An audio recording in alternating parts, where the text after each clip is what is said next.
Welcome back to Roster the People, Summer Edition. 32 teams in 32 days. Everybody's favorite time of year. It's lying season. Today is the 19th of July. It's the start of training camp. Everybody's other favorite thing, where you get to look at shirtless dudes and talk about how buff they are, as if that somehow matters for fantasy. Neil Smith, at that FF Nerd, Jason Draven, at Michael Burland. Everybody's favorite trio is back. Don't read into that too much. I know Steve's not here. It's fine. You'll live. You'll get by. He'll be back for the next couple shows. It's fine. You'll live with us. The gentlemen, how are we doing today? As you can tell by my background, we're going to talk about Cleveland, everybody's favorite team. Well, got to see Chubb do his thing. That was the big thing on Twitter yesterday, or sorry, X yesterday was. It's almost like I deliberately brought up the whole Twitter thing. It's almost like I did it deliberately. And him doing them squats with all the recovery that he had to go through. So I don't care. I couldn't do that healthy. So congrats to that man. Oh, you could clone me and I still couldn't do it. You could have both of me trying and we'd still fail. That's never gonna happen. Don't buy into that too much. It is cool. I'll give you that. It is cool, but I don't really care about it for fantasy purposes. Cool. It's cool to see that bar bend like it's about to snap in half, but yeah. And the two guys that are spotting him are just like, please don't break. Please don't break. Please don't break. Please don't break. Yeah, it'll give you, if it hits you, I'm going to the hospital. If it hits anything, I'm going to the hospital. It's really not going to be fun. But yeah, as always, 32 teams in 32 days. This is your primer for the fantasy football season 2024. This is all based on 12-team PPR, 16-round draft. All the rankings you hear are going to be from baseline, from Fantasy Pros. That's our ECR. That's your baseline expert rankings, along with the ADPs. We'll sprinkle in our own rankings along the way because we still do our own rankings, obviously. And this is it. So we're going to go through every team, getting you prepped on new faces, figuring out what's going on, and who do we like, who are we trying to avoid, and just trying to get the table set for drafts that are coming up. I already mentioned it's the 19th of July. There will be a recap show in September, right before draft weekend. So if anything we say sounds a little dated or a little weird when you're listening to this, that's why. So that's what it is. So in our world right now, as I already said, training camp is starting. So if you're listening to this in August or in September, trying to get prepped last minute, check out the recap show. And shout out to Fantasy Pros. We're obviously a Fantasy Pros affiliate. Love working with them and really appreciate allowing them having access. Them allowing us to have access to their goodie bag and going through all their stuff. So with that, we'll dive in. Cleveland Browns. It's not Joe Flacco. I know everybody was hoping it would be Joe Flacco again. The Angels. See, that time I didn't kick him out. See, I make jokes and then the jokes are real now. Like, that wasn't me. I didn't do that. I didn't do that. The jokes are real now. That's what I get. This is what I get for playing games. Like, it's up. I didn't do that. I'm back. I did not do that. That was not me. I know I was playing games in the pre-show meeting. I did not do that. 3 strikes. I'm out. Yeah. He didn't even say anything. He got the third. I know I was playing around, but that was not me. So yeah, I know everybody was hoping it would be Joe Flacco. No, it's not Joe Flacco. Joe Flacco is not even the backup. We're back to Deshaun Watson. That's the other thing that if you've been following social media, you'll have seen some of his workouts where talking about his shoulder looks good and all that fun stuff. But I will say this was one of the we're leading with what I think is one of the most interesting topics as it relates to the Browns. So in the opening rankings, Deshaun Watson comes in the ECR, QB 21, 121 overall. His ADP is 130. And oh my, how the mighty have fallen. Remember a year ago when Deshaun was a top 10 lock, top 5 QB? Boy, oh boy, how things change. Yeah, I mean, but it's worth it at that point to kind of grab him, at least to see if he can get back to form. He had a couple of bad games, but he was also injured for a good portion of the year. Let's talk about that, because that's my takeaway from all this, is that I'm on record for years on this, and this is not slanderous. This is my opinion. I don't like Deshaun Watson. All the off-field baggage, everything I've read, everything I've seen, not my kind of guy. Let's just say that. Like, not my dude. Not a guy that I would want to hang out with. We go to different churches. How about that? Like, that's, it's that type of thing. So, not a fan of the player or the person. But, and this is where I wrestle with myself, because we always say you can't let emotional things like that influence like how you draft and how you run your fantasy team. I know some people do, but this is where I look at that at QB 21, 130 overall ADP, 121 in the ECR. That's the 10th round. That's right where I like to look for quarterback. And this is exactly what I like. I like guys with upside that have had some baggage, not off field baggage. I don't like that. But I mean on the field baggage with the injuries and just the poor play. But I think people are overshadowing, like, he was hurt from jump last year. He got hurt as soon as the season started, and he tried to play through it, and it didn't work. I mean, he got some success though in fantasy. A little bit, but then he got hurt for real. Yeah. And that was the end of it. So people were left with a really bad taste in your mouth, which is why I always tell people, well, you don't want to pay sticker price for these quarterbacks. But what I like about it is there's a lot of upside here. Because if you're looking at guys, and this is what I always tell people to look for. Jason, you and I have been doing this how many years? What do I always tell people? I'm looking for guys outside the top 10 at around this range, 10th round, that could get back into the top 10 at the quarterback position. And this is a guy who could easily get back into the top 10. He's got the rushing floor. He's got the historic measurables.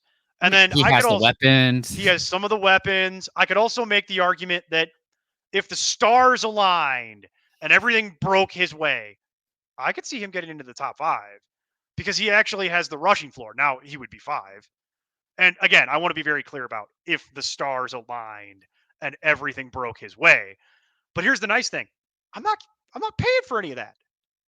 10th round pick. If he's my starting quarterback this year, I'm going to hold my nose and not be happy about it. But I feel like this is one of the guys that I usually recommend. And here I am doing it again.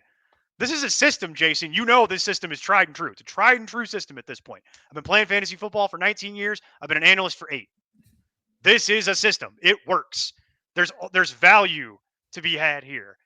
And I feel like this is the classic overreaction. People remember what they just saw.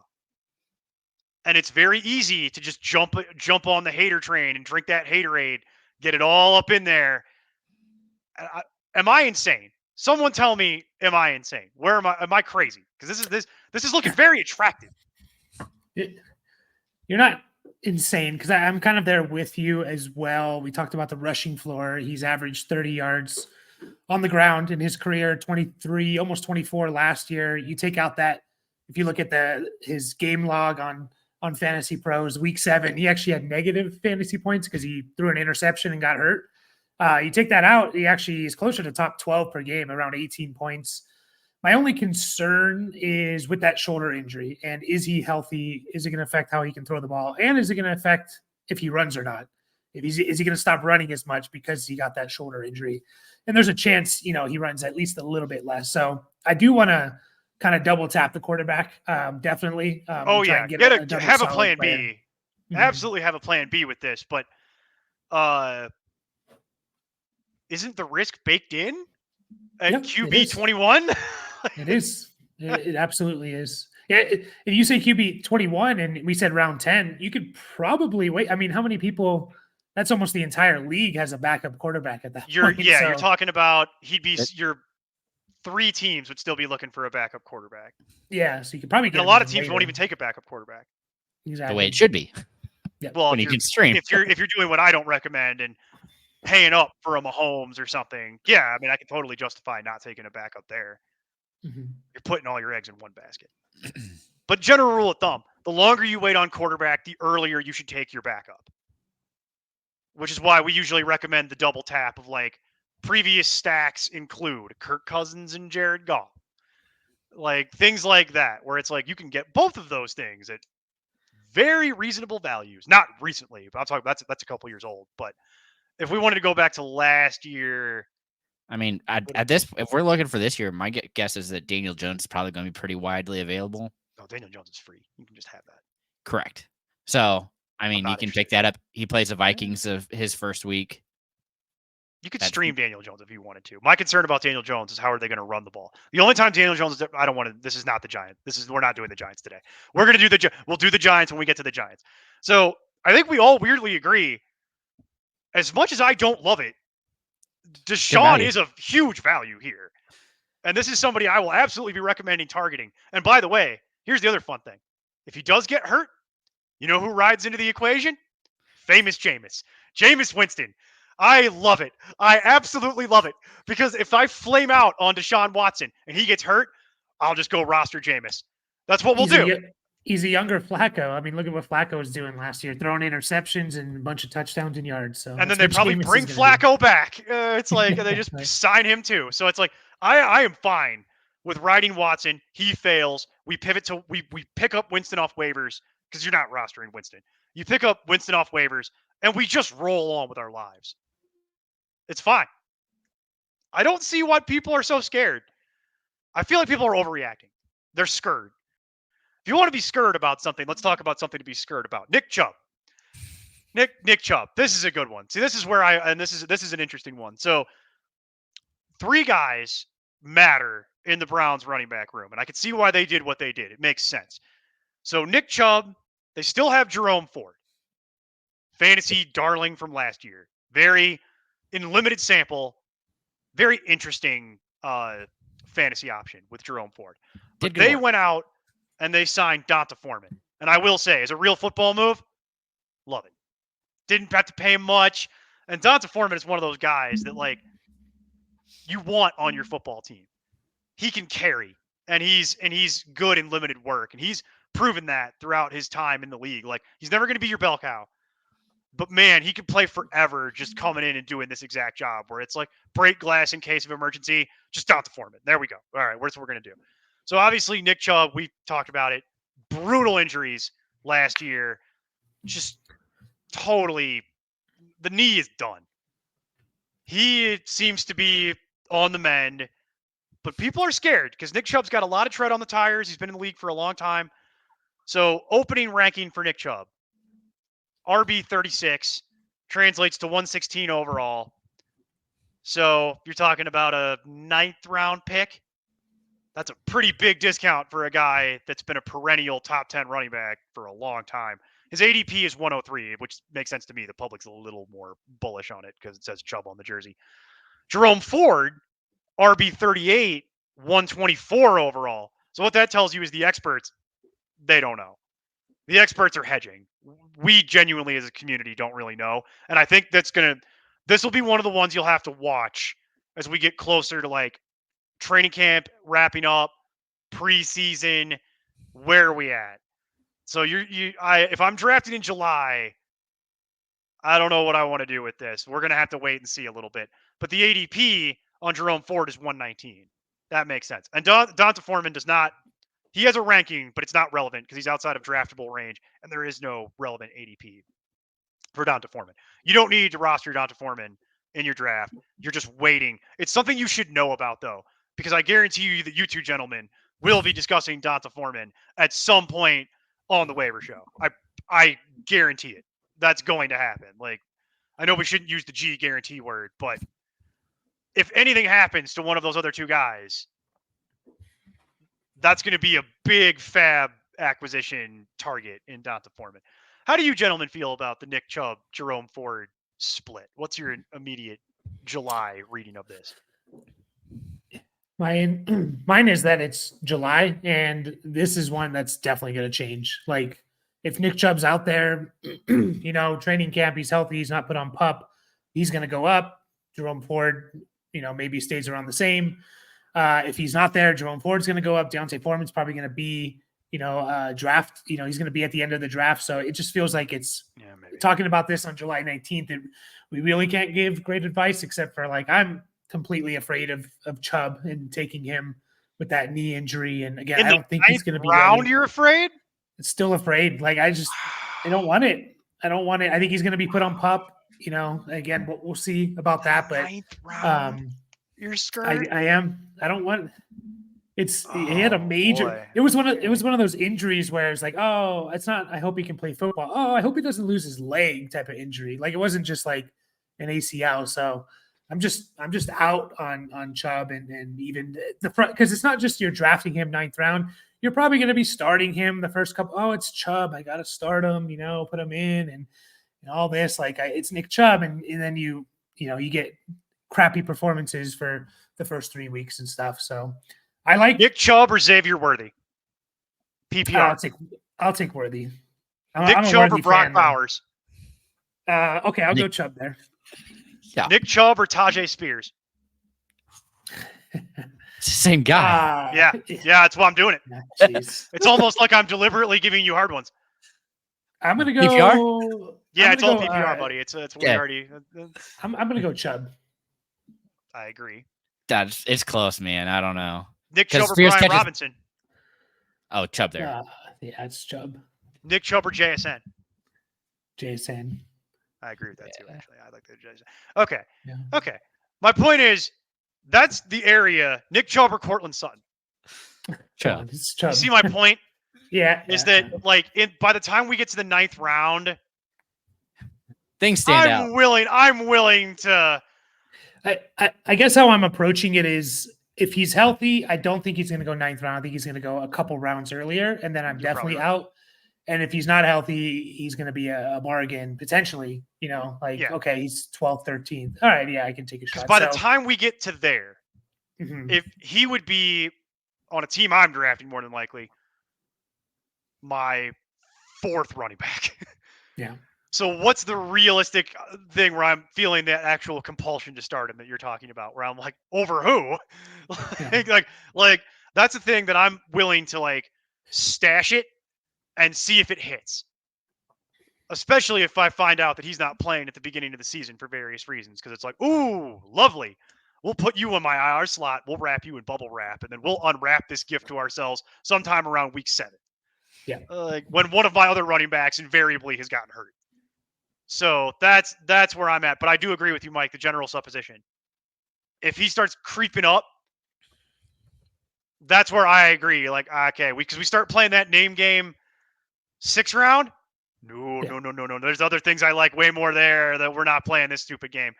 Like, what do you think, Jason? So what's the earliest round then that you're looking? If he does, so you said he's out into the 6th, so 7th. Well, 8th? it depends. That's going to depend. The answer to that depends on: is he playing in the preseason? Is he on the pup? Right now, it looks like he's going to be playing in the preseason, according to. So it's like at that point we start getting to. We start getting up into the Austin Eckler or Nick Chubb. Tony Pollard or Nick Chubb. Still Chubb. So that's around 86. Okay. So what that is you're talking about. What is that? Math hard on a Friday. Seventh round is what that is. Round, yeah. So I think at that point you're talking about that, where it's like, because if you start getting into the 6th round, okay, James Conner or Nick Chubb. It's Conner. Conner, just because he has the full. We know he's going to have the full workload. Najee Harris or Nick Chubb. Najee. Yeah, me too. I'd rather have Jalen Warren in the 9th, but it's a whole other conversation. Yeah. My general rule is like, I don't want to be drafting guys coming off of major knee injuries as like starters. I try to avoid that as much as possible because we just see it over and over again. But he'd be the first bench piece is kind of what you're looking at. If he stays in the 9th round and he's healthy, I'm in on him. I guess I'm under the assumption of like he does creep to that 7th, 8th round. If he gets to the 7th, that's the Mendoza line for me, where it's like, okay, now we're talking about real stuff that matters. If you get up 7th and up, even in the 7th round, I would still be looking at it. I don't think that's insane. I don't think it's insane to look at him. If he goes through training camp, doesn't end up on the pup, and we get to see meaningful preseason work, and he gets actual reps, and he looks okay. Yeah. I could see the 7th round. I wouldn't buy. 6th round is where I'm like, now there's other things that I'm kind of more interested in, and I'm more willing to let somebody else deal with this problem. What about Jerome Ford? I think this all wrapped up into the Chubb thing, right? Yeah. Because Do you- clearly, you- if Chubb is going to be out a few weeks, you're forward at that value for at least even the first 4 or 5 weeks. You have a starting running back that. Well, in a logical world, if Chubb is moving up, Ford should be falling back. We don't know if that'll actually happen, but it should work that way. The thing about Cleveland, though, is they dealt, even when they had prime Chubb, they were always 60, 55% snap share Kareem for Hunt. Chubb. Yeah. So Ford's going to be usable. Like you said, he could be your starter, a starter for the team for the first 3-4 weeks. And he's still going to have some value. Maybe it's going to be hard to know when to start him. So, and for that reason, like if Chubb is going to be on PUP to start the season, I think Dante Foreman should be drafted because they're going to use him just like they used Kareem Hunt last year. So I don't know about that. Dante Foreman isn't really the pass catcher that Kareem Hunt. No, Ford is more of the pass catcher of this group. Yeah, I think what would happen if the situation where Chubb is just out of the mix entirely, I think what you'd watch is Dante Foreman becomes the bell cow in between the first and second down running back, and then Ford gets cycled in on 3rd down. Well, and then Ford will also get some carries as well on certain series. So you're going to have a weird split there. But those are the names to know. And it's too early to definitively call it. We're going to have to wait and see. We're just not there yet. This is why we recommend not drafting in July. This is one of those situations because this could make you feel really, really smart or real, real dumb. And it's hard to know. So it's just too early as of July 19th to officially call this race. Let's talk about something that I know, Mike. Mike, I know you have some opinions on the wide receiver room here. So real quick, I'm just going to run through it, and then I'm going to pivot to you, Mike, and let you do your thing. So Amari Cooper still with the team. We'll get into that in a moment. New face, Jerry Jeudy is coming in just to kick dirt on the grave of the other Cleveland wide receivers that people have hoped would pan out. So pour one out for God. I could list them. Donovan Peoples-Jones isn't even on the team anymore. Jason, like DPJ gone. Cedric Tillman don't care. Schwartz don't care. Like it's Jerry Jeudy time. We'll get into what we think about Jerry Jeudy in a moment. And then still with the team, Elijah Moore, the roster the people 2023 official mystery box. Elijah Moore is still on the team. We'll see. And then Cedric Tillman is still on the team. So that's your rough wide receiver room. I know, Mike, you wanted to talk about Amari Cooper.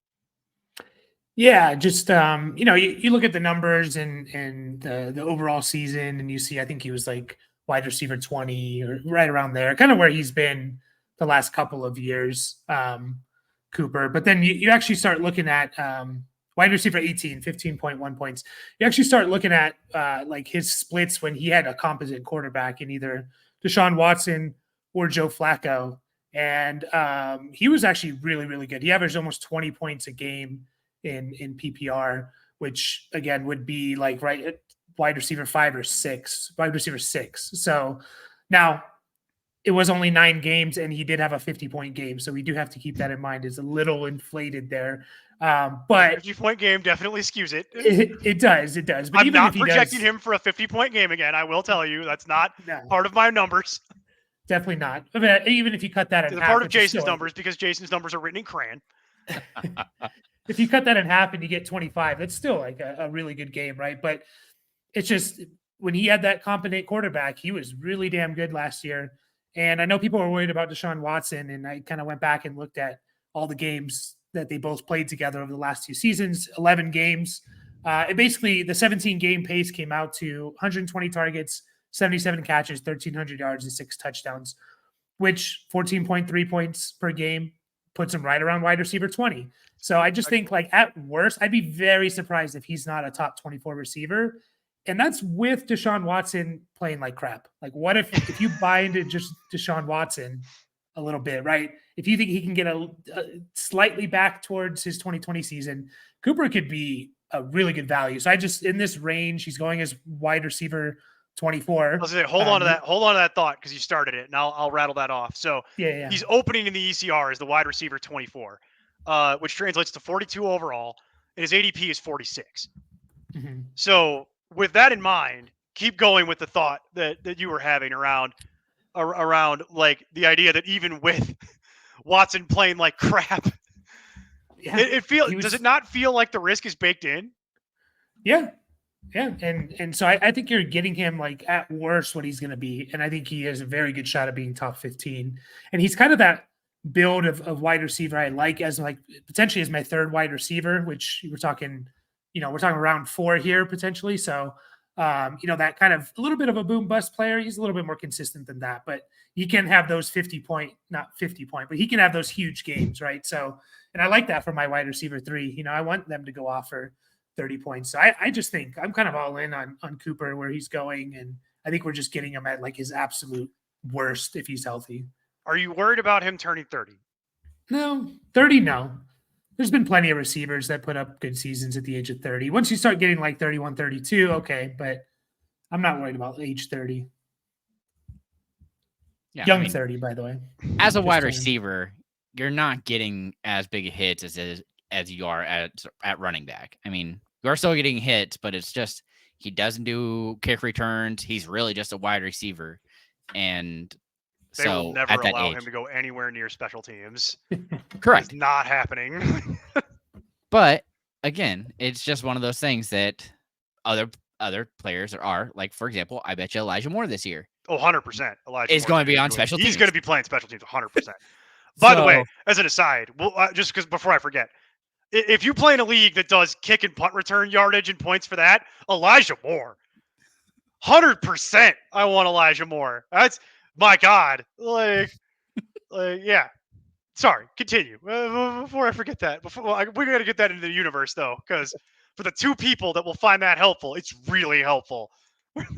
Yeah, there's definitely going to be value there because of the new kickoff rules and everything else. But he's just, like Mike touched on, he's a young 30. I mean, I know it's crazy to say that, but at wide receiver, you aren't taking as big a hits as you are at running back. You're not in the line as much. You're not doing the blocking that really gets you hurt. I mean, you do block, but usually you're surprising the defender more often than just getting pancaked. It's not something that you have to do. And Cooper has kind of made himself play at that position in a way that is benefit to his career. I mean, he's not having to worry about those big hits, and it plays it very intelligently at that point. And so, I mean, at the value, you're really getting a pretty good, I hate to say discount, but that's a good price for Cooper. I mean, it is a little bit of a haircut. See, that's the thing. I think it's a combination of, you guys have touched on it. I think what's happening here is it's a combination of people being out on Deshaun, both experts and the public, and the fact that people see him as at 30 years old and they know that he's not going to be on the Browns for much longer, because that's pretty much a foregone conclusion at this point. He's not going to be with the team, I don't think, very much longer. This is the last year of his deal, right? I think so. Pretty positive this is the last year. Yeah, he might, like, I know they were talking about potential holdouts, contract stuff. Yeah, too. but I don't think that's going to happen because I think so. he's playing for his next contract, whether it's in Cleveland or not. And so I'm not predicting him for a 50-point game, but I think the risk of all of that is baked in, because you start looking at what's going on at around 46. And so let's do it this way. Amari Cooper or Devonta Smith? Cooper. Yeah, me too. Cooper or the other Cooper? Cooper Kupp. Yeah, that's the That's Mendoza tough. I'd probably lean That's tough. Kupp, That's hard, yeah. isn't it? Yeah. Because we don't know. Well, that's a hard one. That's a legitimate hard one. Cooper or Zay Flowers? Oh, Cooper. Easy for me. Yeah, me too. Actually, it's not actually that close. Cooper or T. Higgins? Cooper. Closer. It is.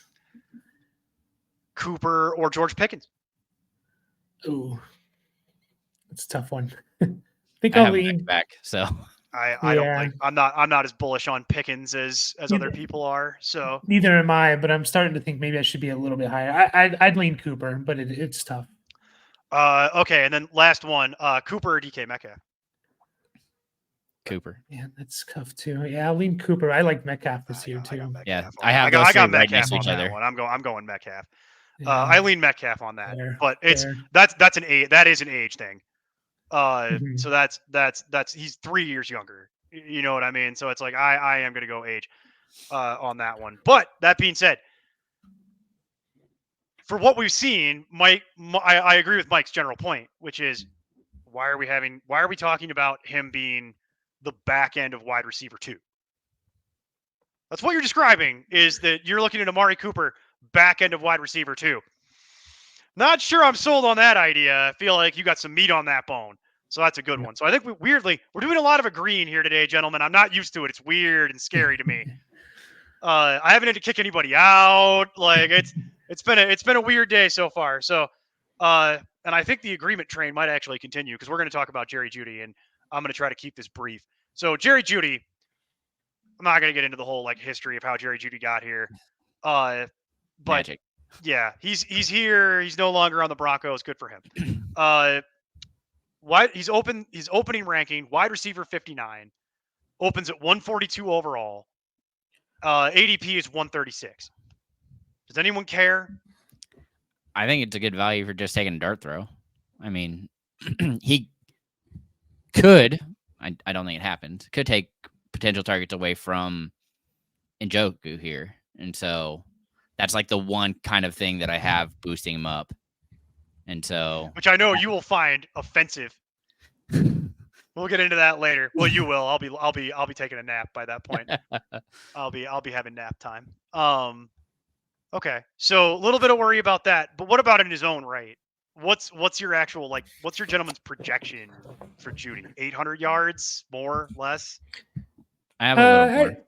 Yeah, I'd go like 850 to 900, and neither of you is going to suggest that he's going to have 1,000-yard season, though, right? No. But if you do believe in Deshaun Watson, then there's going to have to be Judy's going to have to do something. You know, like I actually disagree. I very much think that he could feed it through Cooper, Njoku, and the mystery box. Yeah. So if I'm telling you right now, we're talking about an 11th round pick. I'd rather just deal with Elijah Moore for nothing. I have spent so much of my adult life watching Jerry Jeudy fail to play football in a productive manner that I just am not interested in this. The reason I'm out on Elijah Moore is because that a couple weeks ago something came out where Cedric Tillman's going to be like the second outside receiver, and it's going to be Jerry Jeudy in the slot mostly. I really want to make a derogatory hand motion that we'd have to blur out. I'm so close to doing it. We're not doing the Thursday night live stream. Jason has seen me do that before. He knows the hand motion I want to make. My point is Elijah Moore is not getting on the field except for on punts and maybe kick returns. I don't agree with that. He's not. I think it's going to be is garbage. Well, maybe he is, but Alec Pierce ran the most routes in the NFL last year. Like sometimes they need people to just play on the outside and run those clear out routes and be able to block and run. Like they're not. I'm not saying Cedric Tillman's going to be worth drafting in fantasy, but he's going to be out there, and it's going to be Tillman. It's going to be Amari Cooper and Jerry Jeudy. That's the 3 wide receiver set. So okay, we'll see about that. I'm interested to see how that looks in preseason and on training camp because I hear a lot of that. I've heard the same chatter, and as I will go back to, it is lying season. I don't believe anything these people say. Show me in a preseason game. Make me a believer. Yeah, it's just, there's a certain role an outside receiver has to play, and I don't think Elijah Moore can play that role. Whether or not he's a better overall receiver than Tillman, I don't know if that's going to really matter. I concede your point on the idea that if you need a guy to run down the field with his arm up, that Cedric Tillman is more the guy to do that, as opposed to Elijah Moore, who is a gadget guy who moves into the backfield and plays the slot, and he can play outside a little bit, but it's not really his game. And I know what you mean. Like, I'm not even saying you're wrong. I'm just saying that okay, we'll do that for a couple weeks, and then when it completely fails and blows up, we'll shift, and then we'll put somebody else on the outside that isn't Cedric Tillman, and then we'll work it out. Like, because okay, so what is Jerry Jeudy plays where in this world?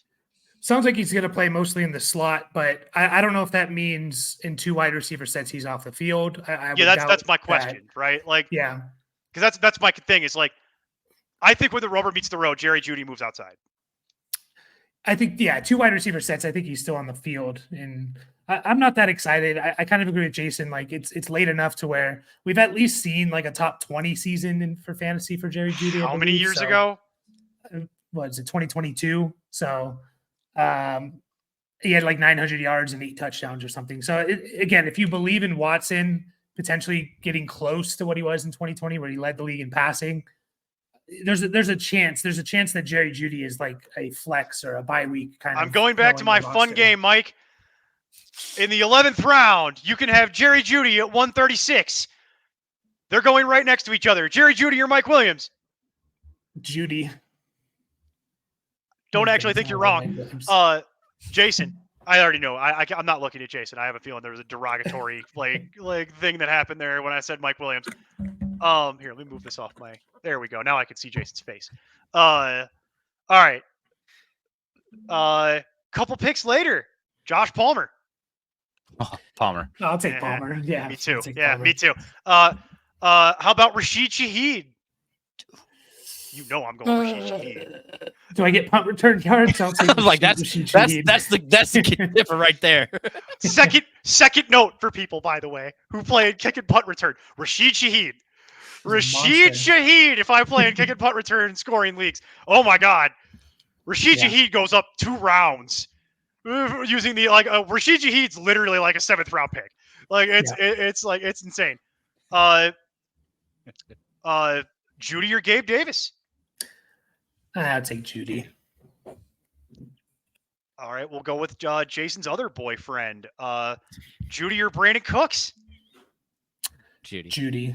Okay. You guys like Jerry Jeudy a lot more than I do. Yeah. All right. So. We finally disagreed on something. There we go. This is more like a show I'm used to doing. One more. Jeudy or Romeo Doubs? Oh, man. I'll take Dobbs, I guess. More based on build at that point. It depends on what you need. Yeah. Yeah. Okay, I lied. One more. Jeudy or Lockett? Jeudy. Okay. I'm more worried about Lockett in his age. I know he just I agree with that. Lockett is just going at around like 5 picks before. And that's more like, okay, if you want. But the Palmer one is the one where I knew I would get everybody to be like, no, Palmer, what are you doing? Like, that's where I'm like, we're going to go through that at some point when we do the Chargers show. And I'm like, what are you people doing? Like, you just don't want Palmer? Fine, more for me. Like, that's be buying all that. Yeah. So, okay. All right. And then we already covered Elijah Moore, so I really don't want to spend a huge amount of time on this. Elijah Moore only really makes this because he opens at wide receiver 76, which is 193 overall. He is literally Mr. Irrelevant in a 12-team draft. And his ADP, he has no ADP. It's 236, so it's outside of draftable range. It's just something to know that if something were to happen to either of those guys, we saw just enough of Elijah Moore to where we know he's going to have some kind of job. I just don't know what it is exactly. And he might be the one who comes in to do the blocking downward. Yeah, so we just don't know. But it's like if I could take a flyer on if I'm taking flyers at the end of my draft, which is what that is, like last pick, I think you could really do worse than Elijah Moore as your final player on your team. And then it fails and you cut him and it costs nothing. I don't like cutting 11th round picks. Not immediately. Like, it's just enough that I care a little bit. It means I expected you to do something, because listen to the names that I listed off. You're telling me I can get Josh Palmer in the 11th round. Homie, that's a flex. Yeah. If I'm doing that, I'm intending to start that at some point. Like, I know it's an 11th round pick and it's like, okay, whatever, but I don't know. I don't love it. So, and then Cedric Tillman is not. Just know that it exists. And then we will do the remainder of the show. Well, you will. I'm leaving. So David Njoku. still here, still selling fake doors. He opens, actually, it's weird. This is a weird one. He opens as the tight end 9, which translates to 93 overall. And what I found most surprising was that his ADP was 2 spots behind that at 95. 8th round pick for David Njoku. Take it away, boys. Yeah, I mean, so I think a part of this is really just the Watson and Njoku issue that people are kind of saying. He didn't have major weeks when Watson was playing. His big weeks all seem to happen with any of the backup quarterbacks, including Flacco. And so people are nervous about that. Well, at that same point, it's another year. Njoku is clearly shown to be a person who deserves targets.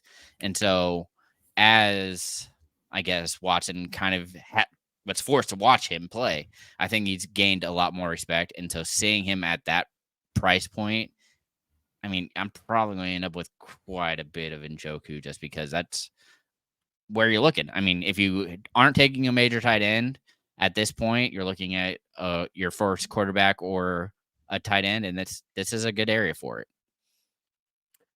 Yeah, I think also the fact that it did take until year 7 to really get like something from Njoku is part of the reason why people are a little bit hesitant, but I'm generally in agreement. Like, what do we look for in tight ends? Can you be number 1 or number 2 in your team in targets? And there's a good chance Njoku's the number 2 guy, and hopefully they look at what he did down the stretch of Flacco and be like, yeah, maybe we should throw this like physical specimen the ball more, because he's awesome. It took us 7 years, even though we paid him 2 years ago a bunch of money, but they finally did it. So it only took him literally burning his face off for them to decide, hey, we should get this guy the ball. Yeah. That did happen. He did play most of last season in a Jason mask.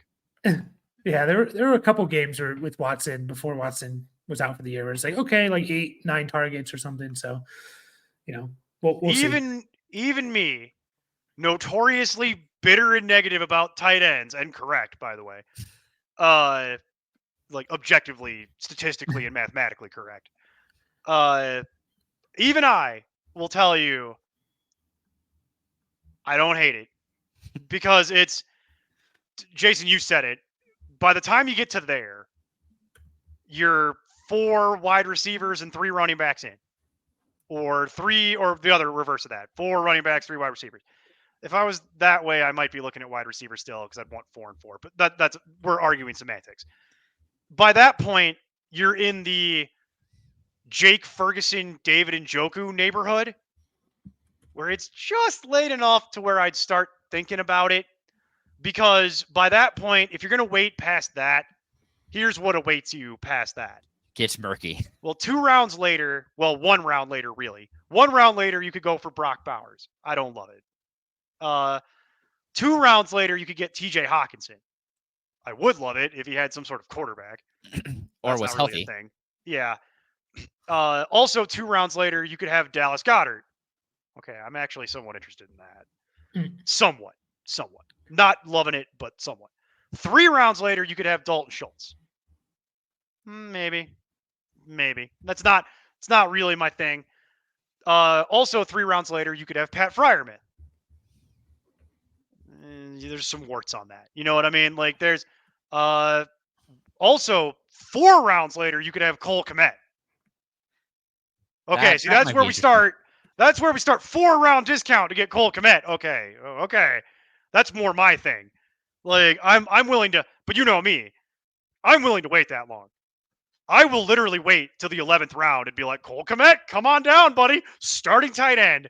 Love it. Like, that's, if you want to rate even later, 5 rounds, you could have Taysom Hill or Luke Musgrave. But you see my general point. Everything I've listed past the 8th round, there's some sort of obvious problem with it. And it might be fine, but it might be really horrible. And I know a lot of people will say, well, Neil, why do I want to draft last year's Jake Ferguson? I want this year's Jake Ferguson, to which I would say you're absolutely right. That does happen. But I will say there is a certain level of like 8th round is not that much of an investment. It's either I'm going to take I'm going to wait and take my tight end, and then I'm going to wait those 2 rounds. I'm going to take my tight end in the 8th round, and then I'm going to wait 2 more rounds and take Deshaun and run the Deshaun and Njoku stack. See my point? Like, if that's the way your draft works, I'm okay with that. And then we'll double tap it, and we'll get another quarterback later. So I'm willing to live that life. So I'm okay with this. I know there's some warts on it. It's not perfect. But the other thing is, this year, do you really want to spend a 2nd round pick on Sam Laporta?